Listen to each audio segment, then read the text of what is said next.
It took me almost 9 years to find the portal. How did you get it open? I have my ways. I consider that information a valuable commodity. I'd be happy to make a trade, but the portal only leads into our environment. You're welcome to visit, of course. There may be other portals. If you can show us how to find them. I look forward to our collaboration.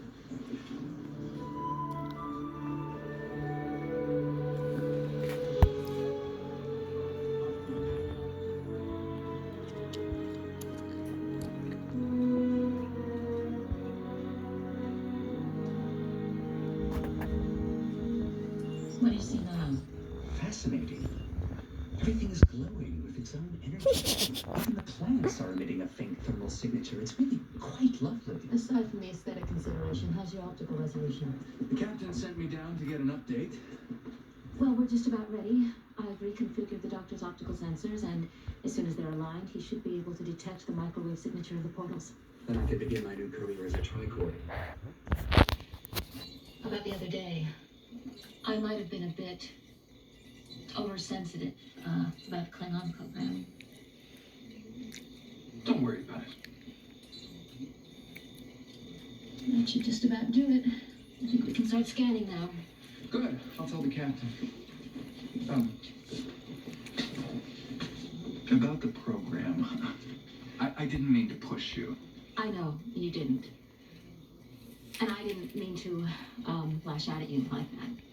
A typical defensive reaction, using an aggressive outburst as a shield against a perceived emotional threat. That says it all right. Oh, it's very funny coming from you. And what is that supposed to mean? Well, you're hardly one to talk about being defensive. And why is that exactly? Well, you just pretend that nothing bothers you, and then you turn everything into a joke. That's a valid observation. Defense mechanisms come in many forms. That's ridiculous. I am an easygoing person who is just trying to be friendly to someone who is obviously terrified of having a friend. Fear of intimacy is a common indication of low self-esteem. Perhaps if you stop to analyze the root cause, you might... If you find it so difficult to be my friend, then why keep trying? That's a good question. I think I'll stop wasting my time.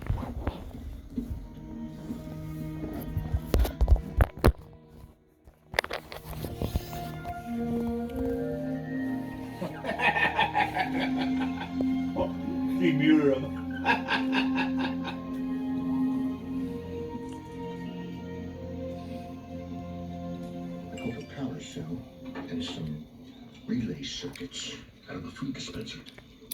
And this little thing looks like some sort of capacitor. It should do. If you can find another like this one, we'll be able to construct a second weapon. You're assuming the first one will work? Yes. I'll get on it right away. Maybe if I take apart the sonic shower assembly. I've got to give you credit to Buck. Working on the fly with nothing but random parts, with no guide to follow. I never thought Vulcans had much of a knack for improvising. Our circumstances seem to require a certain flexibility. You could say that. This reminds me of those survival classes they put us through at the academy. Surprise tactical simulations.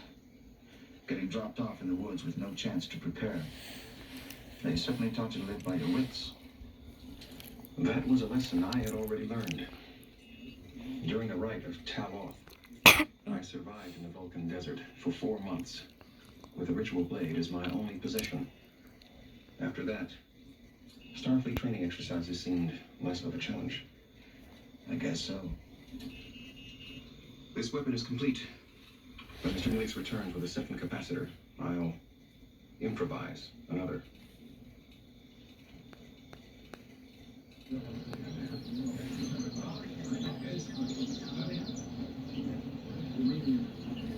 Lieutenant, I haven't seen any sign of a portal. Frankly, I'm getting tired of this. Holograms don't get tired. Keep looking. We've tried to get out of here for years. The closest I ever came was finding the portal between our two environments. I don't mean to be pessimistic, but I don't think there is a way out. There must be. We just have to keep looking. Well, I know it's too early for you to accept this, but life here isn't so bad. Once we stopped trying to escape, we actually began enjoying ourselves. Captain, we found something. It's directly in front of me. Here? Yes, right there.